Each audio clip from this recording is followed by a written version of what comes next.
Bonjour à tous, la confrérie du rhum, petite visite de la distillerie, la nouvelle distillerie de la Martinique, de l'habitation Beau Séjour, le rhum HBS. Vous m'entendez?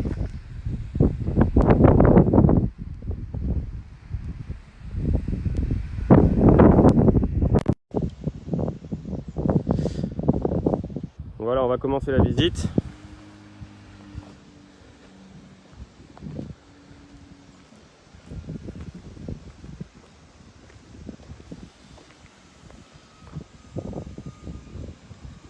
Bonjour Benoît, bonjour Damien.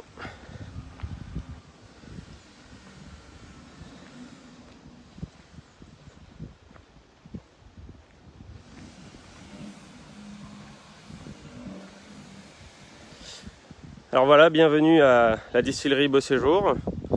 Donc c'est une ancienne distillerie qui a fonctionné de 1883 à 1958, qui a été fondée par le sénateur Amédée Knight à l'époque, l'ancien propriétaire de l'habitation. Et en 1958, on est passé en exploitation de bananes. Et depuis 58, donc la distillerie dont vous voyez les anciens bâtiments devant vous là, sont à l'arrêt et ont été transformés en gare d'exploitation de bananes. Et depuis, désolé si ça tremble un peu parce que je filme à main levée. Et donc ces bâtiments-là, depuis 2007, on a arrêté la banane pour... Pardon, j'ai eu un appel. Donc depuis 2007, on a repassé en canne à sucre. Et donc tous ces bâtiments agricoles là, que vous voyez tout autour tombaient un petit peu en désuétude et en ruine. Et comme ils sont tous classés monuments historiques de France, on cherchait donc une activité, patrimoniale pour relancer un petit peu l'exploitation de ces bâtiments. Donc nous avions déjà de la canne à sucre, on a à peu près 55 hectares de canne à sucre sur l'habitation. Et donc réouvrir la distillerie, c'était un projet qui semblait plutôt évident. Donc l'idée est née en 2018, une discussion avec mon père Jean-Louis, qui est le propriétaire de l'habitation.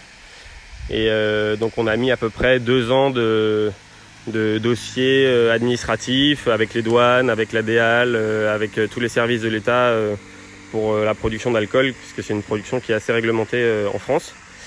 Et donc on a commencé les travaux de rénovation à proprement parler en juillet 2019 et on a ouvert la production depuis janvier 2020.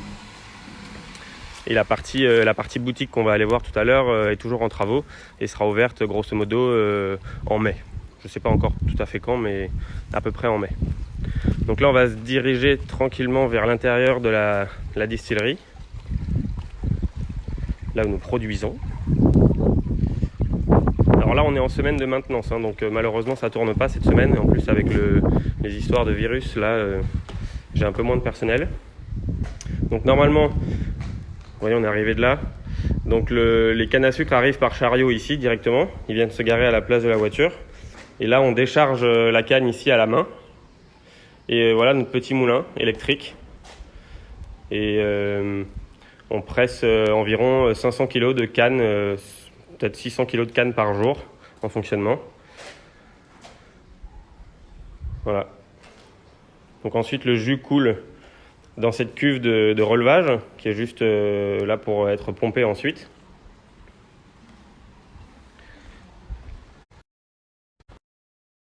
Voilà, là on arrive dans le cœur de la production. Donc là on a mis des petits panneaux qui expliquent un petit peu le fonctionnement de l'alambic traditionnel, etc., etc. Et voilà notre alambic.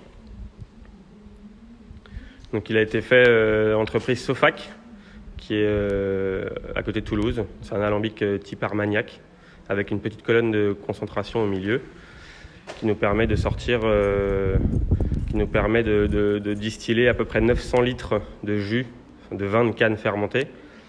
Et qui nous permet de sortir maximum à la fin du réfrigérant une cinquantaine de litres de rhum à 70 degrés à peu près.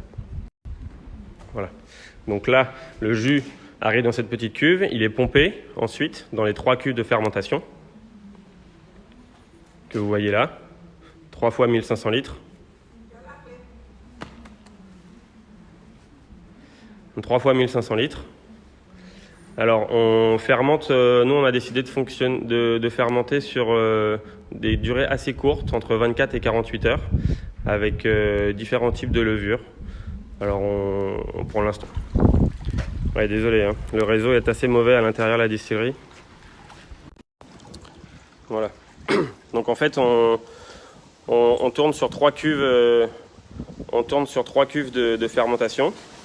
Et on essaye différents types de levures, de la levure boulangère classique ou alors de la levure œnologique. Et ça dépend, en fait on s'adapte complètement par rapport au type de canne, par rapport aux brix obtenus du jus de canne, la teneur en sucre. Toutes les cannes évidemment viennent de l'habitation. Donc malheureusement il n'y a pas beaucoup de réseau dans la distillerie, donc ça plante quand je rentre. On va réessayer de faire une petite prise de vue à l'intérieur.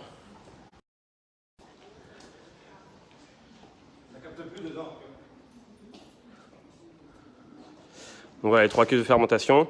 Ensuite on passe dans l'alambic. 4 heures après, on obtient entre 30 et 40 litres de rhum blanc à 70 degrés. Hop. Et là l'ancienne roue qui entraînait les moulins de l'époque, l'ancienne distillerie, qui est en cours de rénovation. On va la refaire tourner, bon, juste pour la déco. Ça c'est en cours également. Donc on va ressortir. Si vous avez des questions, n'hésitez pas, hein. J'essaie de répondre en même temps que je lis vos commentaires.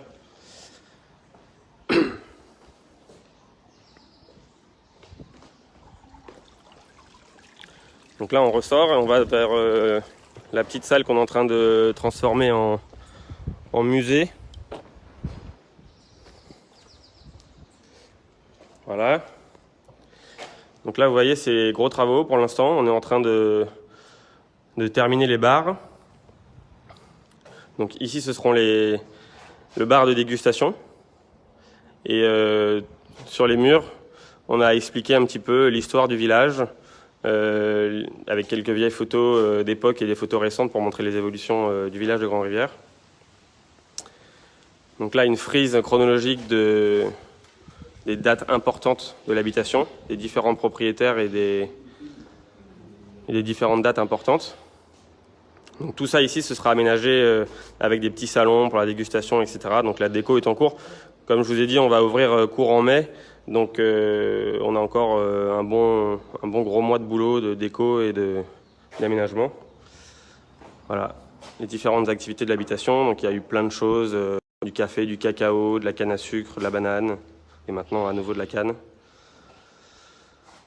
Voilà. Et la meilleure partie, évidemment, le chai. Alors c'est l'ancien chai aussi, qu'on a décidé de réouvrir et de rénover. Donc là devant vous, vous avez les anciennes cuves de stockage de rhum blanc de l'époque de mon arrière-grand-père, donc qui ont servi jusqu'en 1958. Bon, maintenant elles sont plus aux normes, donc on les a gardées pour la déco, on les a un peu repeintes, etc. Parce que bon, elles sont assez impressionnantes, mais on ne peut plus les utiliser parce qu'elles sont plus aux normes actuelles.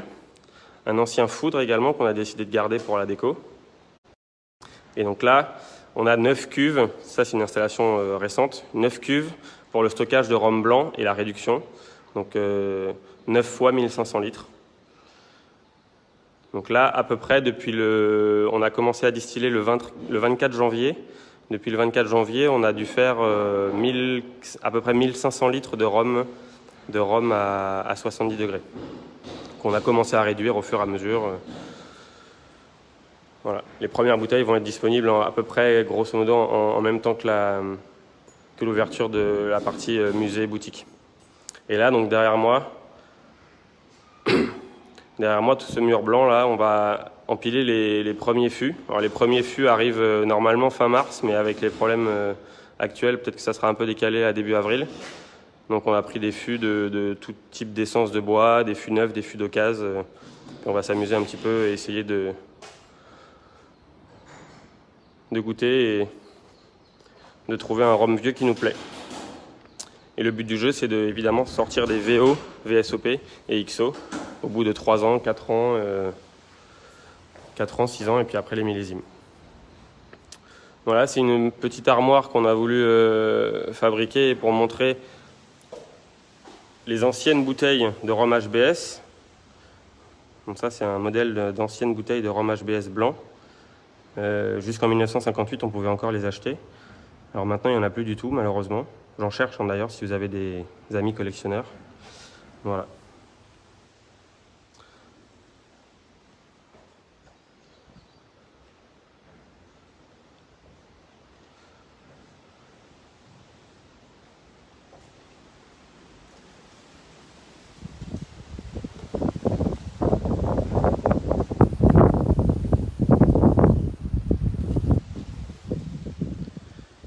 Et voilà, on ressort. Donc là, le bâtiment administratif où il y a le bureau, le local de stockage de tous les matériels un petit peu précieux, disons.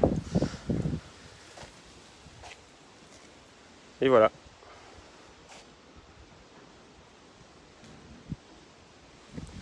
Bah, si vous avez des questions, n'hésitez pas à me dire. Je pourrai y répondre. Même après, hein, si vous pouvez commenter la vidéo et j'y répondrai.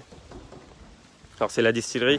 Pour Thomas, c'est la distillerie Habitation Beau Séjour, rhum HBS, qui a réouverte là depuis janvier 2020, qui était en sommeil depuis 1958.